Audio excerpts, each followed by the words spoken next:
समर्थ study point official channel के class third में आपका हार्दिक स्वागत है। हम लोग आज जो कल कुछ क्वेश्चंस मैंने कहा था कि आप ट्राई करना, उसके आंसर्स हम निकालेंगे।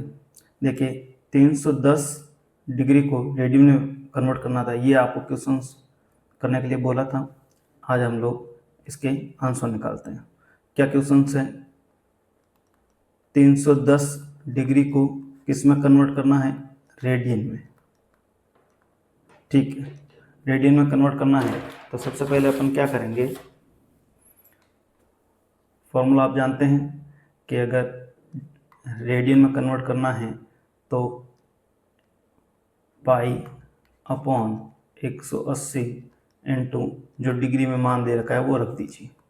ठीक है, पाई अपॉन 180 अपॉन 210 डिग्री। ठीक है, ये 0 0 कट हो गया, एक बार डिग्री छोड़ दीजिए। ठीक है, अब 3 की इसमें 7 टाइम और 3 का डिवाइड करेंगे इसमें 6 टाइम, तो ये आ गया 7 पाई बाई 6। ठीक है, तो आंसर आ गया ये रेडियन में।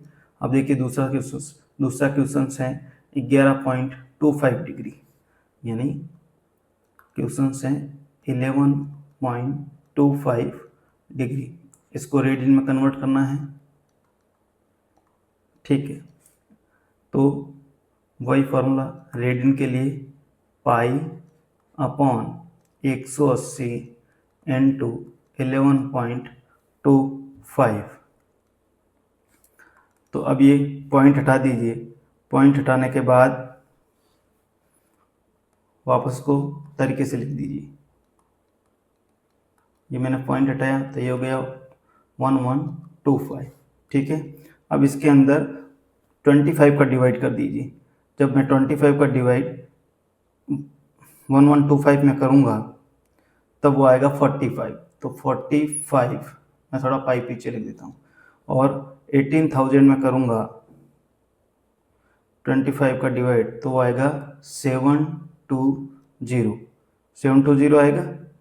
अब देखिए ये 45 720 से कितनी बार कट रहा है? 16 टाइम, तो ये आ जाएगा पाई अपॉन 16 रेडियन। ठीक है, तो 11.25 डिग्री को जब मैं रेडियन में कन्वर्ट करूंगा तो पाई अपॉन 16 रेडियन आएगा। नेक्स्ट क्वेश्चन देखिए। नेक्स्ट क्वेश्चन रेडियन को डिग्री में कन्वर्ट करना है, 5/6 पाई है। क्या क्वेश्चन है? 5/6 पाई। ठीक है, 5/6 पाई ये दे रखा है। नेक्स्ट क्वेश्चन अपन को ये रेडियन में है और इसको डिग्री में बदलना है। किसमें बदलना है? डिग्री में। तो डिग्री का फॉर्मूला क्या था कन्वर्ट करने का? वो था 180 पाई इंटू जो रेडियन में वैल्यू दे रखी है उसको लिख दीजिए। देखो 5 से 5 कैंसिल, ये कितनी बार गया? 13 टाइम, तो ये हो गया 150 डिग्री। कितना हो गया? x डिग्री हो गया 150। x डिग्री के अंदर कन्वर्ट किया 5/6 अपॉन पाई, रेडियन को डिग्री में कन्वर्ट किया तो 150 डिग्री आ गया। ठीक है, अब नेक्स्ट क्वेश्चन क्या था अपना? 3/5 पाई, 3/5 पाई रेडियन में था, इसको डिग्री में कन्वर्ट करना था। वही formula x degree equal to 180 upon 5 into 3/5। 5 से 5 कैंसिल, और ये कितनी बार चला गया? 36 टाइम्स। तो 36 का इसका मल्टीप्लाई करेंगे तो वही आएगा 108 डिग्री। ठीक है, 108 डिग्री। तो अपन ने इसको कन्वर्ट कर दिया, आंसर आ गया। अब नेक्स्ट क्वेश्चन देखिए। नेक्स्ट क्वेश्चन क्या है? 5 सेंटीमीटर त्रिज्या वाले वृत्त के केंद्र पर 12 सेंटीमीटर लंबाई के चाप द्वारा कितने रेडियन का कोण बनाएगा? ठीक है,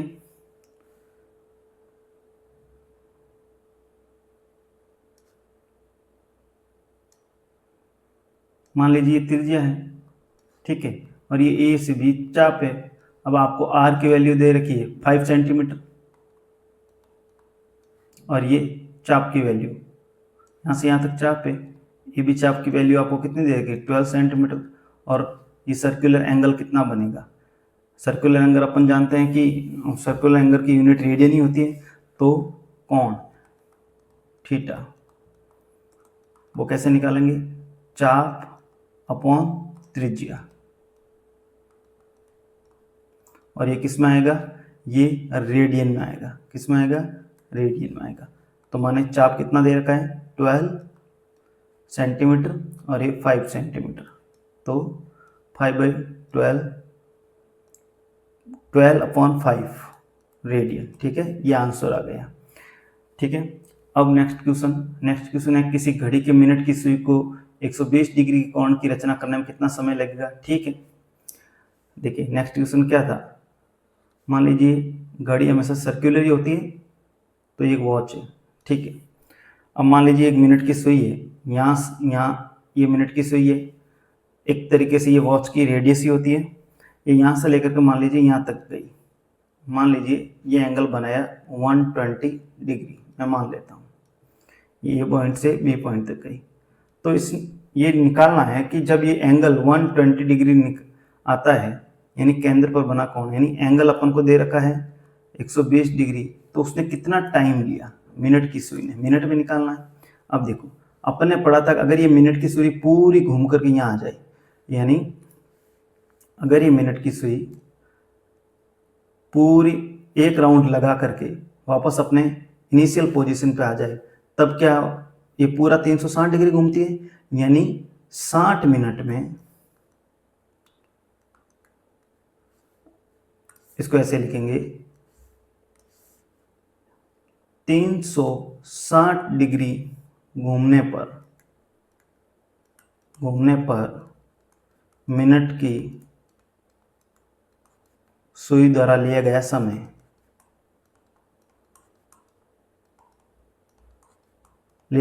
कितना है 60 मिनट है।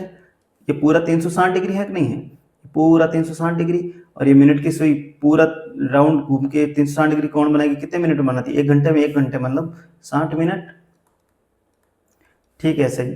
अगर मैं कहूँ कि 1 डिग्री घूमने में कितना समय लेगी, तो वो होगा 60/360 मिनट की सुई द्वारा। ठीक है, तो अब अपन को कितना पूछा है 120 डिग्री कोण घूमने पर मिनट की सुई द्वारा कितना समय लिया जाएगा, तो 60/360, ये 1 मिनट के जितना टाइम ले रही है उसको 120 से गुणा कर देंगे। ठीक है, ये कट गया, ये गया 3 बार और ये गया 20 बार, तो कितना टाइम लगी 20 मिनट, कितना टाइम लगी 20 मिनट, यानी 120 डिग्री मिनट की सुई द्वारा 120 डिग्री घूमने पर जो टाइम लिया जाएगा वो लिया जाएगा 20 मिनट। एक सवाल अपन और करते हैं, अगर मान लीजिए यही कोण, अगर मुझे जैसे एक सवाल मैं आपको देता हूँ, यही एंगल मिनट की सुई द्वारा कोई एंगल 3π रेडियन बनाया जाए, यानी मिनट की सुई अगर ये एंगल बनाए, तब बताइए समय कितना लगेगा। तो देखिए ये मान लीजिए सर्कुलर है, ये मिनट की सुई है। ठीक है, अब मिनट की सुई मान लीजिए इतनी घूमी और ये एंगल है 3/2π। ठीक है, तो इतना घुमाव करने पर उस मिनट की सुई द्वारा कितना टाइम ले गया, तो देखिए ये मिनट की सुई जब केंद्र के चारों तरफ घूमती है और अपने इनिशियल पोजीशन में वापस आती है, तो वो कितना टाइम लेती है, कितना डिग्री कोण घूमती है, या तो वो घूमती है, अगर रेडियन में बोलूँ तो वो घूमती है 2π, और अगर डिग्री में बोलूँ तो 360 डिग्री। तो मैं ऐसा लिख सकता हूँ 2π रेडियन, ये रेडियन में दे रखा है, 2π रेडियन घूमने पर मिनट की सुई द्वारा लिया गया समय,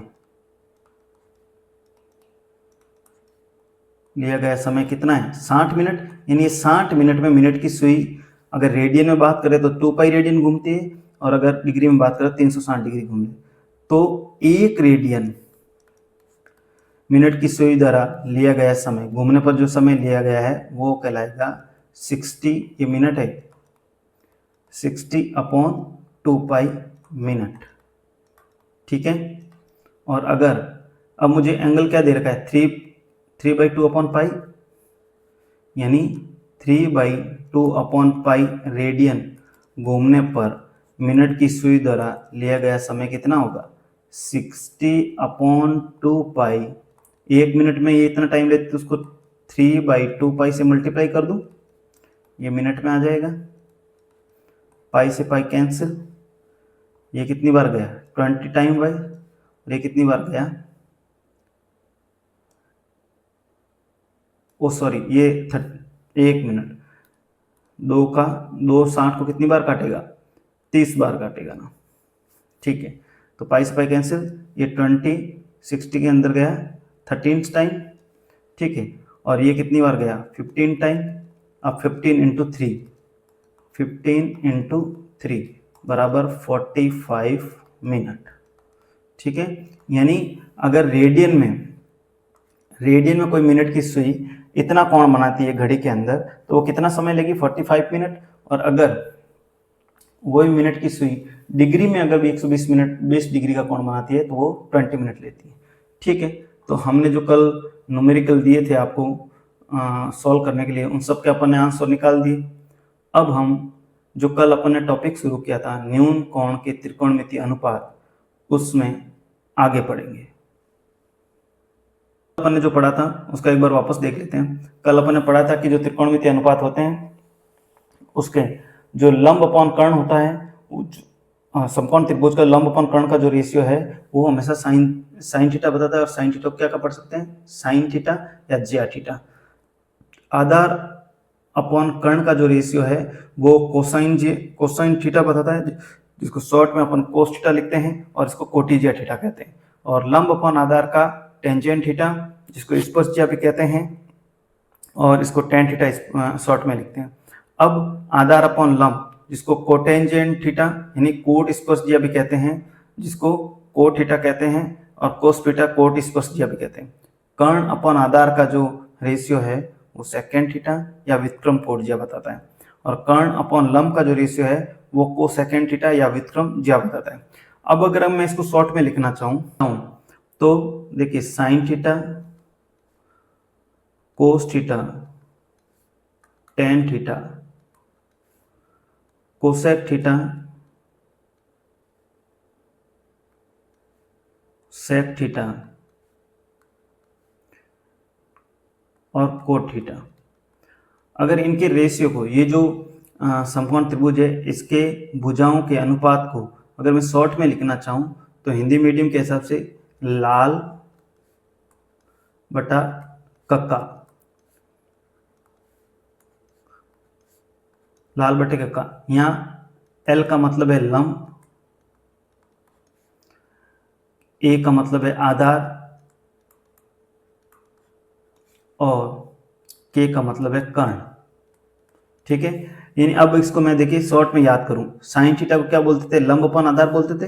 यानी साइन थीटा को अपन क्या बोलते थे, लंब अपॉन कर्ण, सॉरी, साइन थीटा को अपन लंब अपॉन कर्ण बोलते थे। और अगर मैं कोसेक थीटा को बात करूं तो अपन बोलेंगे कर्ण अपॉन लंब। कोसेक थीटा के साथ नजदीक में कौन है, कर्ण है, तो इसको ऊपर रखेंगे अंश में, और दूर कौन है, लंब, तो इसको हर में रखेंगे। नॉमिनेटर और डिनोमिनेटर, इसको नॉमिनेटर में रखेंगे, इसको डिनोमिनेटर में रखेंगे। साइन के पास में कौन है, लंब, तो इसको पास वाले को ऊपर रखेंगे नॉमिनेटर में, और दूर कौन है, कर्ण के, तो इसको डिनोमिनेटर में रखेंगे। और इंग्लिश मीडियम वालों के लिए अगर इसी को याद करना हो तो पंडित बद्री प्रसाद हर हर बोले। यहाँ पी का मतलब परपेंडिकुलर, वो है परपेंडिकुलर।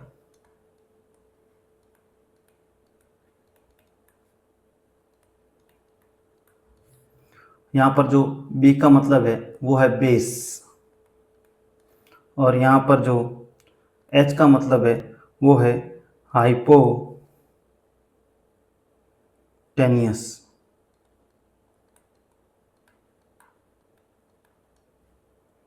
हाइपोटेनियस, ठीक है। यानी इसको शॉर्ट में याद रखने का, साइन थीटा का मतलब हो गया लंब अपॉन कर्ण, तो अगर इंग्लिश मीडियम के हिसाब से P upon H. Cosec theta का हो गया के अपॉन एल, तो H अपॉन P, ठीक है। इस हिसाब से आप 6 के 6 ट्रिग्नोमेट्रिक रेशियो निकाल सकते हैं। अब अपन ने कल पाइथागोरस थ्योरम पढ़ी थी। पाइथागोरस थ्योरम में अपन ने क्या पढ़ा था कि जैसे ये राइट एंगल ट्रायंगल है, इसमें अपन ने पाइथागोरस थ्योरम में क्या पढ़ा था कि कर्ण का स्क्वायर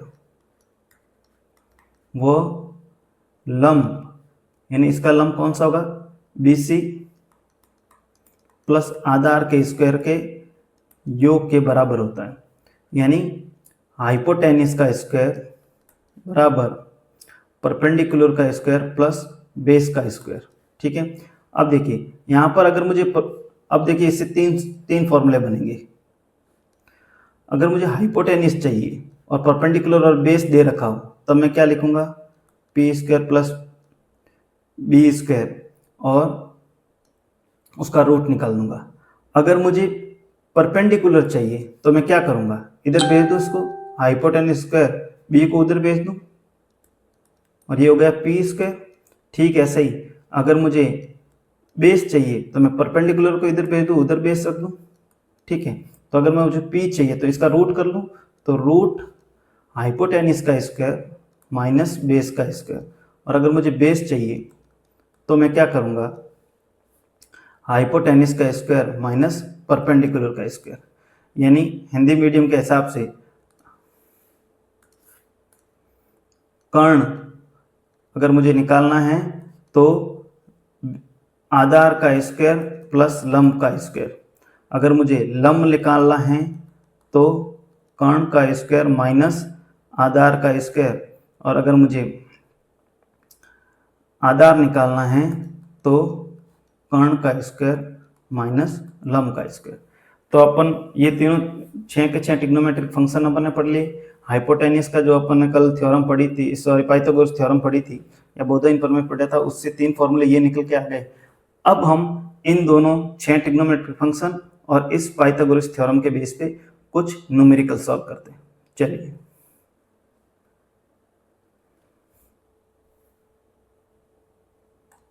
देखिए फर्स्ट क्वेश्चन क्या है, वो कह रहा है कि अगर सेक थीटा है वो 13/12 है, तो मुझे 1 माइनस टेन थीटा और 1 प्लस टेन थीटा की क्या मान आएगा, क्या वैल्यू आएगी, वो निकालना है। देखिए अब अपन पढ़ते आ रहे हैं कि सेक थीटा किसको कहते हैं। सेक थीटा के पास नज़दीक में कौन है, के, और बाद में कौन है, ए। तो सेक थीटा हो जाएगा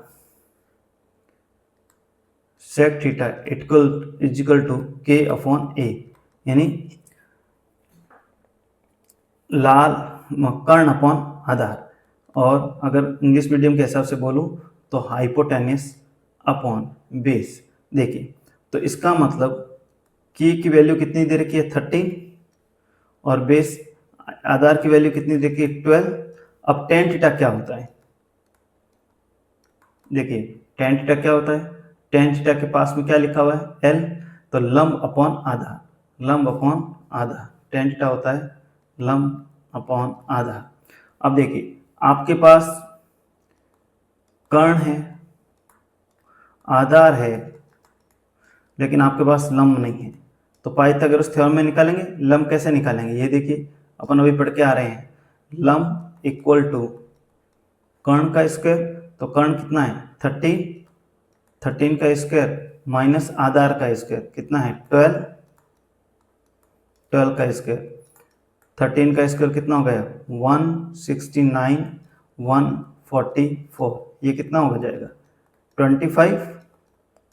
25 होगा ना, 25 होगा तो लंब कितना आएगा, 5 आएगा कि नहीं आएगा, लंब आ जाएगा 5। तो टेन थीटा क्या हो गया, लंब हो गया 5 और आधार पहले से 12 दे रखा है, 12। अब इसके अंदर वैल्यू पुट कर दीजिए टेन थीटा की, तो अपन का मान निकल जाएगा। तो अपन ने टेन थीटा की, यानी अपने पास क्या सर्व समीकरण दे रखी है, अपने पास दे रखी है 1 minus tan theta 1 plus tan theta. तो अब देखिए 1 माइनस टेन थीटा की वैल्यू क्या निकाली अपन ने, 5/12 और 1 प्लस 5/12। ठीक है, तो अब पहले ऊपर वाली बिन को सॉल्व करेंगे, इसको थोड़ा साइड में लेकर सॉल्व कर दीजिए। पहले अपन इसको सॉल्व कर देते साइड में लेके, 1/5/12, तो 1/1 1 लिख सकता हूँ, 1 लिख सकता हूँ ना, और ये माइनस है, एलसीएम लिया 12 आया 1 का, तो ये 12 माइनस 5 क्या आ जाएगा, 7/12। और ठीक ऐसे ही इसको भी सॉल्व कर दीजिए, 1 प्लस 5/12, 1 को 1/1 लिख दूँ, 1 और 12 का एलसीएम 12, 1 का डिवाइड 12 में 12 टाइम, 12 का मल्टीप्लाई 1 से 12, 12 का डिवाइड 12 में 1 टाइम, और 1 का मल्टीप्लाई 5 से 5, तो 12 प्लस 5 17/12। तो इसको जब ऊपर वाले पोर्शन को सॉल्व किया तो 7/12 आया, डिवाइड बाई 17/12। ठीक है, देखिए वैसे तो मैं 12 से 12 काट दूं, लेकिन फिर भी मैं आपको थोड़ा सिंप्लीफिकेशन करके लिखा ही देता हूँ। 7/12 जब हर की कोई भिन्न ऊपर जाएगी तो ये उल्टी हो जाएगी, 12/17, तो 12 से 12 कट, तो अल्टीमेट मेरे पास जो आंसर आया 7/17। ठीक है, चलिए अब चलते हैं नेक्स्ट क्वेश्चन पे। चलिए ये सेकंड क्वेश्चन है, और सेकंड क्वेश्चन को अपन हम सॉल्व करते हैं। क्या दे रखा है, सबसे पहले अपन है ना, बार बार आप उसके लिखने की प्रैक्टिस कीजिए, sine cos tan cosec sec cot. इससे क्या होगा, बार बार जब आपके प्रैक्टिस में आएगा तब आपको याद हो जाएंगे।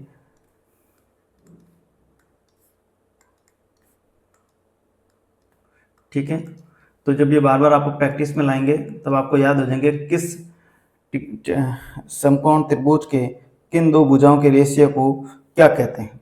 ठीक है, अब ये कोसेक कोसेक ए है, यानी यहाँ एंगल ए है। ठीक है, तो कोसेक किसको दर्शाता है, किस रेशियो को दर्शाता है, कर्ण अपॉन लंब को, यानी कोसेक ए बराबर 2/1 लिख दूं मैं, और इसको मैं, ये किसको दर्शाता है, कर्ण अपॉन लंब, कर्ण अपॉन लंब को दर्शाता है, यानी हाइपोटेन्यूस अपॉन परपेंडिकुलर। अब देखो यहाँ 2 था, मैंने यहाँ 1 लिख दिया। कुछ चीजें जो आपको याद रखनी, ध्यान रहनी चाहिए, कोई भी नंबर हो, एनी नंबर, उसके अंदर अगर मैं 1 का डिवाइड करूंगा तो हमेशा रिजल्ट एनी नंबर ही आएगा, जो नंबर है वही रिजल्ट में आएगा। ठीक है, अगर कोई नंबर है और उसके अंदर मैं अगर 0 का डिवाइड करूंगा तो वो हमेशा इन्फिनिटी आएगा। क्या आएगा, इन्फिनिटी, इसको बोलते हैं इन्फिनिटी या अनंत। ठीक है, अगर कोई अगर 0 के अंदर किसी नंबर का भाग दूंगा, एनी नंबर, तो वो हमेशा 0 आएगा। क्या आएगा, 0 आएगा। और ठीक ऐसे ही अगर मैं 0 का मल्टीप्लाई किसी भी नंबर के साथ करूंगा तो भी हमेशा वो 0 ही आएगा। ये आप छोटी छोटी चीजें ध्यान रखिएगा। तो अब देखिए 2 है, 2 के अंदर मैं 1 का डिवाइड कर सकता हूँ, क्योंकि किसी भी नंबर में 1 का डिवाइड करूँ तो वो नंबर ही होता है, कोई फर्क नहीं पड़ता उसकी वैल्यू पे। ठीक है, तो इसका मतलब ये हो गया कि कर्ण मेरे पास है वो 2 है, और लंब मेरे पास है वो 1 है। एक बात और ध्यान रखना, यहाँ मैं सीधा कर्ण 2 और 1 लिख रहा हूँ, एक्चुअली में अगर कोई त्रिभुज रहा होगा, जैसे मान लीजिए एक समकोण त्रिभुज था, ये एंगल ए था, यानी ए बी सी, मान लीजिए ये बी 90 डिग्री है, और एंगल ए, देखिए जब किसी भी थीटा लैम्बडा अल्फा कुछ नहीं दे रखा हो और एंगल ए बोले, तो वो हमेशा एंगल कहाँ होता है, जो उसका त्रिभुज का शीर्ष है उसके अंदर वाला एंगल ही ए कहलाता है। ये एंगल कौन सा कहलाएगा, सी, ये एंगल कौन सा कहलाएगा, बी। ठीक है, तो ये एंगल ए है। ठीक है, अब इसका मतलब ये हुआ कि कर्ण जो है वो है 2x। देखिए ये रेशियो है, और रेशियो हमेशा कॉमन फैक्टर के काटने के बाद जो प्राइम नंबर बचता है उसका बनता है, यानी इसके अंदर कुछ ना कुछ कॉमन चीजें रही होगी, वो आपस में कट गई, उसके बाद ये प्राइम नंबर बच गया। अब इनका डिवाइड नहीं कर सकते, तो ये 2x था कर्ण, और लंब जो था, अब इस एंगल का लंब कौन सा होगा, इसके सामने वाला, वो रहा होगा x, 1x को x लिख सकता हूँ। तो अब मुझे ये, तो मैं डायरेक्ट ये क्यों लिख रहा हूँ, 2x और 1x नहीं लिख रहा हूँ, यानी ये कॉमन फैक्टर नहीं लिख रहा हूँ मैं, साथ में कोई कॉमन फैक्टर रहा होगा और मैंने यहाँ कॉमन फैक्टर x मान लिया, इसलिए नहीं लिख रहा हूँ कि बाद में ये कट पिट जाएंगे, यानी कैलकुलेशन लंबी हो जाएगी। बाकी लिखने का सही तरीका तो ये है, रेशियो में अपन ऐसा लिख सकते हैं, लेकिन अगर वैल्यू लिखें तो कर्ण की वैल्यू 2x और लंब की वैल्यू 1x होगी, तो अब हमें आधार की वैल्यू निकालनी है, लेकिन क्योंकि कैलकुलेशन में ये कंफ्यूजन पैदा करेंगे इसलिए हम लिखते नहीं है, क्योंकि आगे कैलकुलेशन होगी तो ये कट जाएंगे। अब हमें निकालना क्या है, आधार, और आधार निकालने के लिए अपन ने क्या पढ़ा था, कर्ण का स्क्वायर माइनस लंब का स्क्वायर, यही पढ़ा। अब कर्ण कितना है 2, 2 का स्क्वायर क्या हो गया 4, लंब कितना है 1, 1 का स्क्वायर 1, तो ये हो गया √3। अब मेरे पास आधार भी आ गया। क्यों आया आधार, अपन आधार क्यों निकाला, क्योंकि अब अपन अपने पास जो सॉल्व करने वाली इक्वेशंस है वो क्या है कि कोट ए, कोट ए इसमें यूज हो रहा है, तो सबसे पहले कोट ए, कोट ए का मतलब क्या हो गया, अब ये देखिए कोट ये है आधार अपॉन लंब, यानी आधार अपॉन लंब, और आधार कितना है √3, लंब कितना है 1, तो कोट ए निकल गया। अब इसमें और कौन क्या यूज हो रहा है, साइन ए, तो किसी भी एंगल के लिए साइन क्या होगा, लंब अपॉन आधार, लंब अपॉन कर्ण, लंब क्या है 1, कर्ण क्या है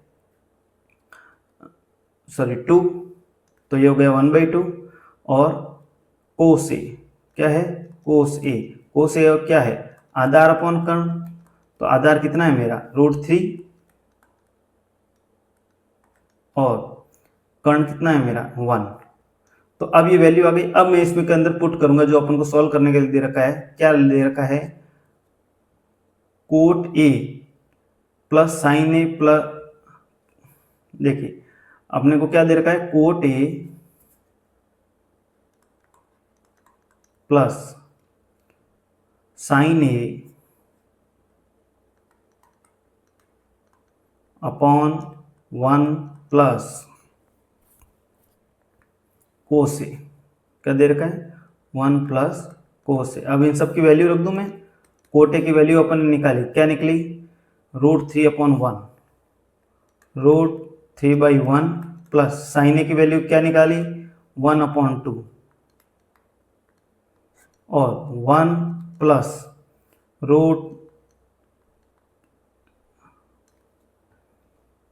ये गलत कैसे आ रहा, आधार क्या है √3, लंब क्या है 1, ठीक है, कोस ए आधार अपॉन कर्ण, आधार क्या है √3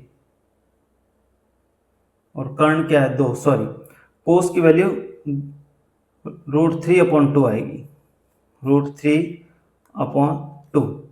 अब इसको सॉल्व कीजिए, सबसे पहले मैं इसको सॉल्व कर लेता हूँ साइड में ले जा करके, 1 प्लस √3/2, 1/1 इनका एलसीएम लिया 2, तो ये आ जाएगा 2 प्लस √3, तो ये हो गया √3 प्लस, लिखना जरूरी नहीं है 1/2, और ये हो गया 2 प्लस √3/2, 2 से 2 कट गए, तो ये आ गया √3/1 प्लस 1/2 प्लस √3, ठीक है, ये अपन के पास आंसर निकल के आया है। अब अपन क्या करेंगे, दोनों साइड में जब देखिए, जब रूट की वैल्यू, रूट की कोई भी वैल्यू a प्लस बी, अगर a प्लस बी और b रूट में हो, या फिर a माइनस बी ये रूट में हो, अगर ये डिनोमिनेटर में हो यानी हर में हो, तब इसको बदल करके अपन ऊपर ले जाएंगे। तो मैं क्या करूँगा, इसके अपोजिट जैसे a प्लस रूट बी है तो इसके अपोजिट साइन से अपन ऊपर नीचे मल्टीप्लाई कर देंगे, यानी a माइनस रूट बी से मल्टीप्लाई कर देंगे। अगर a माइनस रूट बी है तो इसको a प्लस रूट बी से अंश और हर में मल्टीप्लाई कर देंगे, अंश और हर में गुणा कर देंगे। तो मैं क्या करूंगा यहाँ पे 2 minus root three upon 2 minus root three. ऐसा क्यों करते हैं? क्योंकि एक फॉर्मूला निकल के आ जाएगा a प्लस बी और a माइनस बी, ये होता है a square minus B square. तो देखिए ऊपर तो हो गया a का गुणा 2 माइनस रूट थ्री से 2 माइनस रूट थ्री, ये हो गया a plus B a minus B, तो ये हो जाएगा 2 का स्क्वायर माइनस रूट थ्री का स्क्वायर। आई बात समझ में?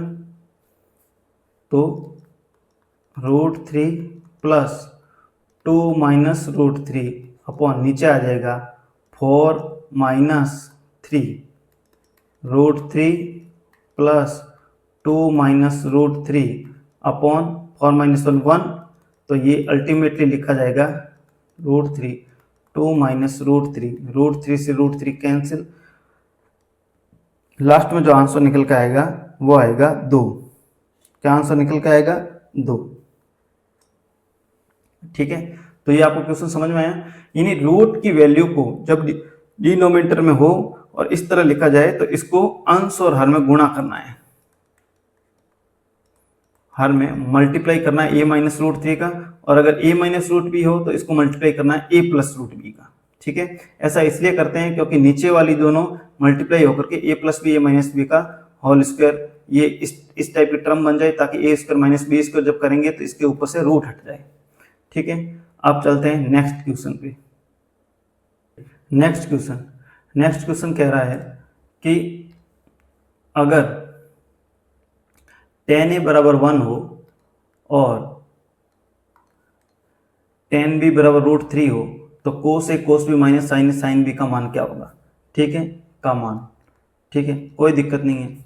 सबसे पहले अपन यहाँ पे दो एंगल की बात हो रही है, अब मैं ए एंगल के लिए, ए कोण के लिए यहाँ पे सारे ट्रिग्नोमेट्री से निकाल दूँ जो यूज होंगे, और बी कोण के लिए भी निकाल दूँ। तो सबसे पहले अपन वो चीज़ कि अपन को पता है कि ये टेबल बार बार आपको लिखनी चाहिए, मैं बार बार कह रहा हूँ कि ये टेबल इंपॉर्टेंट है। अपन को बार बार याद है। अभी देखिए tan a है, tan a है, tan का मतलब क्या होता है? tan का मतलब लंब अपॉन आधार, लंब अपॉन आधार, यानी 1/1, यानी लंब दे रखा है मुझे 1, आधार दे रखा है मुझे 1, तो मुझे कर्ण निकालना है, कर्ण निकालना है। और कर्ण क्या होता है? लंब का स्क्वायर प्लस आधार का स्क्वायर, यानी कर्ण बराबर 1 + 1 = 2, तो कर्ण बराबर √2। ठीक है, तो अब जैसे tan b है, मुझे क्या दे रखा है? tan b वो दे रखा है √3/1, वो भी क्या होगा? लंब अपॉन आधार, यानी मुझे लंब दे रखा है √3 और आधार दे रखा है 1, तो मेरा कर्ण क्या होगा? वो होगा लंब का स्क्वायर 3 प्लस आधार का स्क्वायर 1, तो कर्ण मेरा होगा √4, √4 का मतलब 2। ठीक है, अब कोस ए, सबसे पहले अपन निकालते हैं कोस ए। कोस ए की वैल्यू, कोस का मतलब क्या होता है? कोस का मतलब होता है आधार अपॉन कर्ण, आधार अपॉन कर्ण। अब आधार ए के लिए, एंगल ए के लिए बात हो रही है, तो ए के लिए आधार क्या है? 1, कर्ण क्या है? √2। ठीक है, सही। साइन ए, साइन क्या है? लंब अपॉन कर्ण, तो लंब कितना है? लंब अपना है इस एंगल ए के लिए 1, कर्ण कितना है? √2। ठीक है, सही। अगर मैं बी एंगल में बात करूं और बी एंगल के अंदर मुझे कोस बी निकालना हो, कोस बी, तो कोस के फॉर्मूला क्या होता है? आधार अपॉन कर्ण। अब देखिए आधार क्या है? आधार 1 है बी के लिए, बी एंगल के लिए, और कर्ण कितना है? 2, तो कोस भी आ गया 1/2, और कोस साइन भी, अब मुझे निकालना है साइन बी। तो sine B equal to, sine का फॉर्मूला क्या होता है, लंब अपॉन कर्ण। तो लंब कितना है, लंब है √3 और कर्ण कितना है, कर्ण है 2, तो √3/2 हो गया। यानी मुझे कोस ए की वैल्यू मिल गई, साइन ए की वैल्यू मिल गई, कोस बी की वैल्यू मिल गई, साइन बी की। क्यों निकाले, क्योंकि जिसकी वैल्यू अपन निकाल रहे हैं उसमें ये सारे एंगल्स आ रहे हैं। ठीक है, अब मैं यहाँ पर इन सब की वैल्यू पुट कर दूंगा।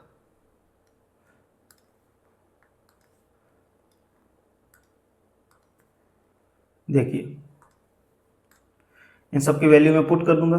तो क्या है, कोस ए कोस बी माइनस साइन ए साइन बी, यही वैल्यू निकालनी है। कोस ए कितना है अपना 1/√2 इंटू कोस बी कितना है अपना 1/2 माइनस साइन ए कितना है अपना 1/√2 और साइन बी कितना है अपना √3/2।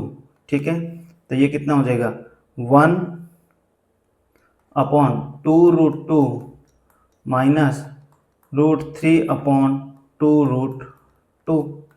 ठीक है, इन दोनों का एलसीएम ले लो, 2√2, तो √2 का 2√2 का डिवाइड गया 1 टाइम, 1 का 1 मल्टीप्लाई 1, √2 का 2√2 का डिवाइड गया 1 टाइम और 1 का √3 से मल्टीप्लाई √3, तो ये आ गया आंसर।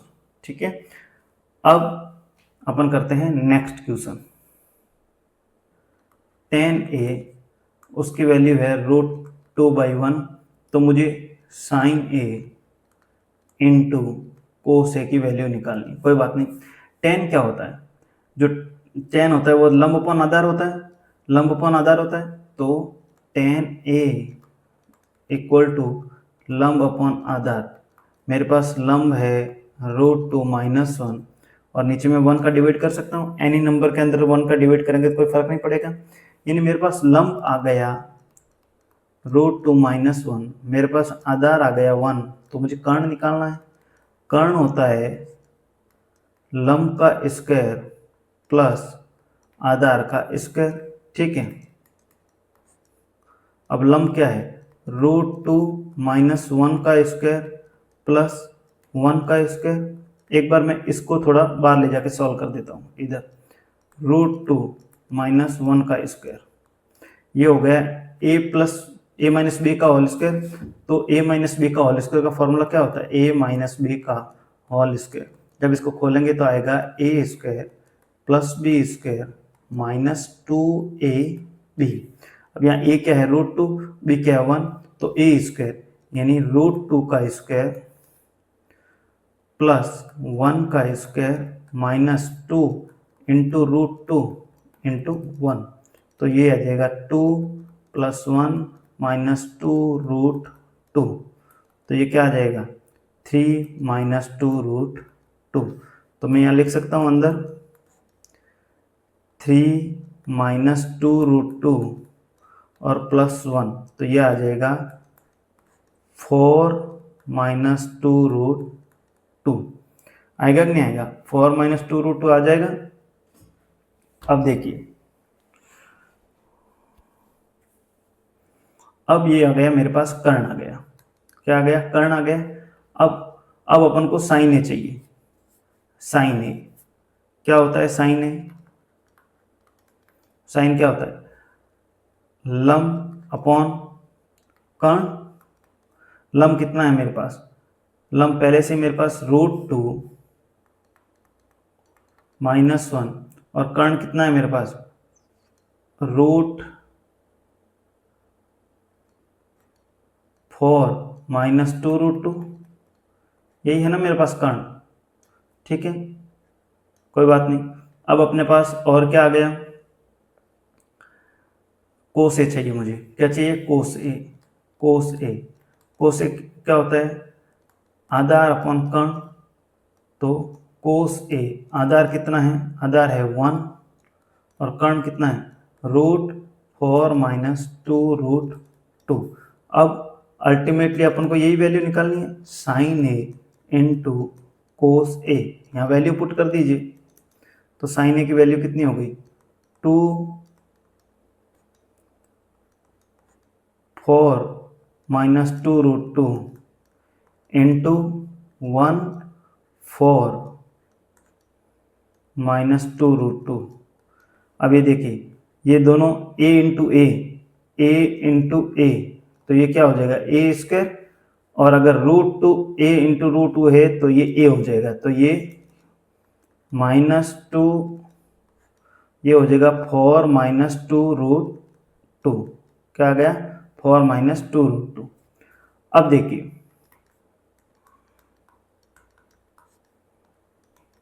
2 √2 आ गया, और मैंने अभी बताया था अगर डिनोमिनेटर में a प्लस बी के अंदर b अगर रूट में है, यानी a प्लस बी में अगर b रूट में है, तब अंश और हर में अपन क्या करेंगे, a माइनस रूट बी का मल्टीप्लाई कर देंगे। ठीक है, तो मैंने यहाँ पे क्या कर दिया, 4 +2 √2 और 4 +2 √2 का दोनों साइड में मल्टीप्लाई कर दिया। तो मेरे पास क्या आंसर आ गया, -2 1 4 +2 √2। ये a माइनस बी और a plus B, a minus B और a प्लस बी, ये क्या होता है, a square minus B square. तो ये हो जाएगा a का स्क्वायर यानी 16 माइनस b का स्क्वायर, b का स्क्वायर 4 इंटू 2 यानी 8 होगा कि नहीं होगा, 8 होगा कि नहीं होगा भाई। 2 √2 का स्क्वायर क्या होगा, ये होगा 4 इंटू 2 बराबर 8। तो ये बचेगा ऊपर। अब इसको देखिए ऊपर सॉल्व कर 1, और यहाँ से मैं क्या लिख सकता हूँ, अगर मैं 2 को कॉमन लूँ इसमें तो 2 +√2, ठीक है, और नीचे आ जाएगा 8, आएगा कि नहीं आएगा।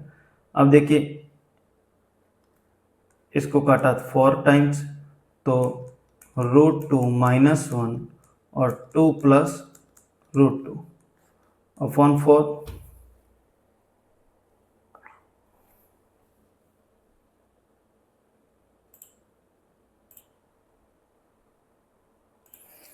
ठीक है, अब देखिए, अब मैं इसके साथ मल्टीप्लाई करता हूँ, तो √2 का 2 के साथ मल्टीप्लाई क्या हो जाएगा, 2 √2 का √2 के साथ मल्टीप्लाई, तो ये हो जाएगा 2, फिर माइनस का प्लस के 2 के साथ मल्टीप्लाई तो माइनस का 2, और -1 का √2 के साथ मल्टीप्लाई तो माइनस का √2, और नीचे तो 4 चल ही रहा है।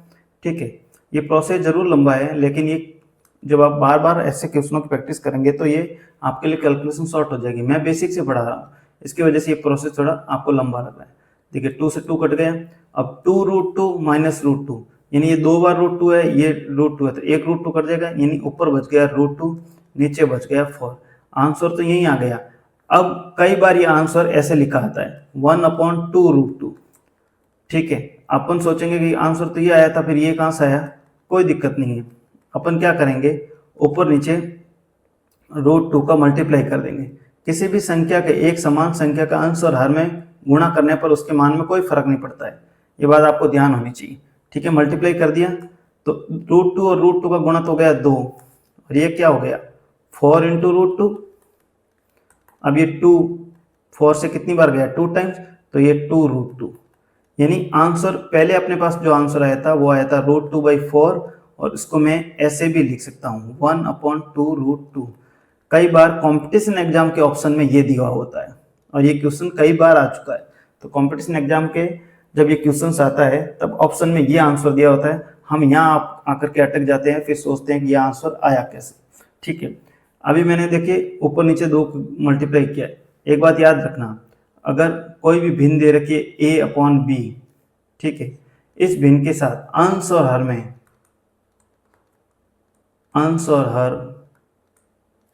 में समान संख्या से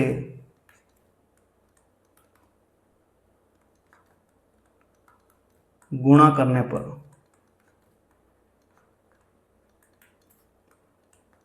उसके मान में कोई परिवर्तन नहीं होता है।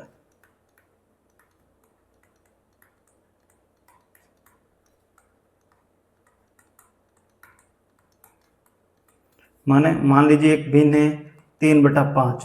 अगर मैं 3/5 लिखूं या 3/5 इंटू 7 लिखूं, चाहे 3/5 इंटू 9 लिखूं, चाहे 3/5 इंटू √2 इंटू √2 लिखूं, यानी अंश और हर में समान संख्या से अगर गुना किया जाए तो उसके मान में कोई फर्क नहीं पड़ता, इन सब का मान एक ही आएगा, वो आएगा 3/5। आई बात समझ में? चलिए, तो अपन ने मोटे तौर पर जो क्वेश्चंस कर लिए, अब उसके बेस पे कुछ न्यूमेरिकल्स किए। अब मैं चाहूंगा, कुछ लेंथ भी थे, कुछ सिंपल भी थे, और ये लेंथ न्यूमेरिकल आपको फर्स्ट टाइम जब सॉल्व करोगे तब लेंथ ही लगेगा, लेकिन इस टाइप के न्यूमेरिकल जब बार बार क्वेश्चन, कहीं से भी क्वेश्चन बैंक से क्वेश्चन उठाइए और बार बार सॉल्व कीजिए, तब आपकी स्पीड बनेगी और कैलकुलेशन धीरे होती चली जाएगी। मैं ये कैलकुलेशन इसलिए थोड़े लेंथ ही बता रहा हूँ ताकि मैं 0 लेवल से पढ़ा रहा हूँ, ठीक है। अब आपको कुछ क्वेश्चंस खुद से सॉल्व करने हैं, वो ये क्वेश्चन है। तो देखिए, जो आपको क्वेश्चन सॉल्व करने हैं और जिसके सॉल्यूशन अपन को नेक्स्ट क्लास में मैं आपको बताऊंगा, वो क्वेश्चन ये है कि अगर साइन ए 1/3 है तो cos A into cosec A plus tan A into sec A का मान ज्ञात कीजिए। एक है 5 into tan theta equal to 4 हो तो 5 into sine theta minus 3 cos theta upon sine theta plus 2 cos theta का मान ज्ञात कीजिए। और अगर कोस थीटा 8/17 हो तो शेष त्रिकोणमितीय अनुपात ज्ञात कीजिए। इन सबको क्वेश्चंस को आप सॉल्व कीजिएगा और नेक्स्ट क्लास में हम डिस्कस करेंगे। एक छोटी सी बात मैं आपको और बता देता हूँ, कोई भी अगर त्रिकोणमितीय अनुपात लिखा हुआ है, जैसे मान लीजिए ये लिखा हुआ है साइन थीटा, तो आप गलती से भी इसको ये मत पढ़ लेना साइन इंटू थीटा, इसका कोई वैल्यू नहीं है। और आप ऐसा भी मत पढ़ देना, यानी बिना एंगल के त्रिकोणमितीय अनुपात का कोई मान नहीं होता है। अगर कोई त्रिकोणमितीय अनुपात लिखा है तो उसके साथ उसका एंगल लगा ही होगा, यानी कोस थीटा को आप गलती से कोस इंटू थीटा मत मान लेना, ये ऐसा नहीं होता है। यानी ये हमेशा अपने कोण के साथ ही लिखा जाता है, जैसे sine theta, cos theta, cosec theta, sec theta, tan theta और कोट थीटा, ये तो शॉर्ट फॉर्म है। लेंथ फॉर्म अपन ने सेकंड नंबर वीडियो में पढ़ी थी, किसको ज्या कहते हैं, किसको कोज्या कहते हैं, किसको स्पर्श ज्या कहते हैं, किसको विक्रम कोट ज्या कहते हैं, ये भी आपको ध्यान होना चाहिए। तो अगर ये आपको ध्यान नहीं है तो ऊपर जो वीडियो आई बटन पे जो वीडियो दिख रहा है उस वीडियो को आप वापस देखिए, सेकंड नंबर वीडियो को, क्योंकि कई बार कंपटीशन एग्जाम में आपको बोला जाता है कि कोई ऐसा लिख के दे दिया कि कोण ए की कोटि ज्या, यानी क्वेश्चन में ऐसा आ गया कोटि ज्या का मान 3/5 है तो उसकी स्पर्श ज्या ज्ञात करो। अब देखो यहाँ पर कोई ट्रिग्नोमेट्रिक फंक्शन नहीं दे रखा है, लेकिन जब तक आपको कोटि ज्या और स्पर्श ज्या का मतलब पता नहीं होगा तो आपको पता ही नहीं होगा कौन सा ट्रिग्नोमेट्रिक फंक्शन की बात कर रहा है। कोटि ज्या का मतलब क्या होता है, कोस ए, उसका मान अपन को 3/5 दे रखा है, तब स्पर्श ज्या माने tan a, इसकी वैल्यू अपन को पूछिए। अगर थ्योरेटिकल में ये क्वेश्चंस दे दिया और कई बार कॉम्पिटिशन एग्जाम में आते ही हैं, तो कहने का मतलब ये है कि आपको sine theta, cos theta, cosec theta, sec, tan और कोट थीटा ये तो पता होना ही चाहिए। साथ में इनको क्या नाम से पुकारा जाता है ये भी आपको पता होना चाहिए, और ये अपन ने क्लास का जो सेकंड नंबर वीडियो है उसमें पढ़ा रखा है। तो अब नेक्स्ट वीडियो में हम इन क्वेश्चंस को जो आपको क्वेश्चन सॉल्व करने के दे रखे हैं इनके आंसर निकालेंगे, प्लस अब हम इसका थर्ड टॉपिक पढ़ेंगे त्रिकोणमितीय सर्वसमीकरण, और उसको अपन थोड़ा डिटेल में पढ़ेंगे। इसकी बेसिक सर्वसमीकरण होगी प्लस कुछ और सर्वसमीकरण होगी, और उसके बाद हम उसके न्यूमेरिकल सॉल्व करेंगे। धन्यवाद।